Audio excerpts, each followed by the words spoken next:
Hello नमस्कार। म आज तपाईँहरूलाई देखाउँछु टोपीको कटिङ कस्तो टोपी हुन्छ, हाम्रो नेपालीको पहिचान कस्तो हुन्छ, लाइभ तपाईँहरूले त्यसको कटिङ देखाउने हो। आज म टोपीको कटिङ सिकाउँछु, तपाईँ हेर्दै गर्नु होला। तपाईँ ठक्कै यहाँदेखि 6.5 इन्च राख्नुहोस्, अनि फेरि यहाँदेखि तपाईँ 6.5 इन्च राख्नु, अनि यही स्केल राखेर सिधा स्केल मार्क लगाउनु, अनि त्यसपछि यसलाई काट्दिनु, अनि त्यसपछि तपाईँको टोपीको साइज कति छ। अब टोपीको साइज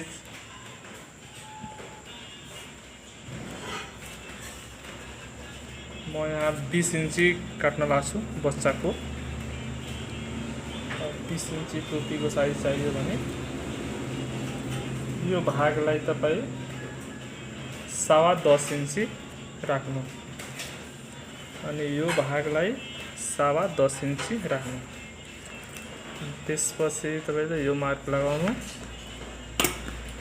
अनि यो भाग चाहिँ तपाईँ 1.5 इन्ची माइनस गर्नु, अनि फेरि यताबाट चाहिँ 1.5 इन्ची माइनस गर्नु, अनि यो 1.5 इन्ची राखेको भागमा अनि यो राखेको भागमा यस्तो मार्क लगाउनु,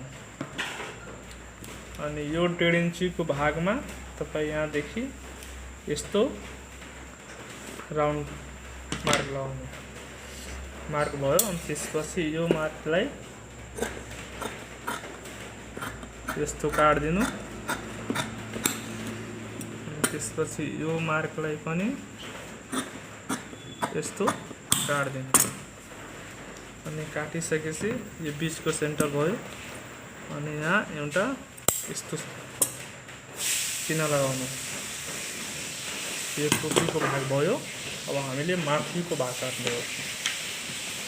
माथिको भाग काट्दाखेरि अब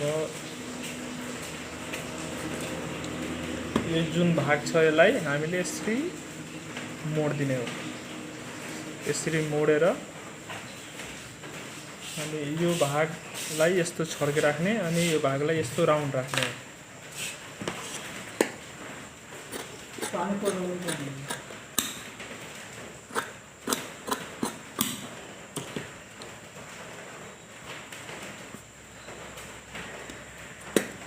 राउन्ड राख्नु, अनि त्यसपछि यसको बिचको सेन्टरमा यहाँ एउटा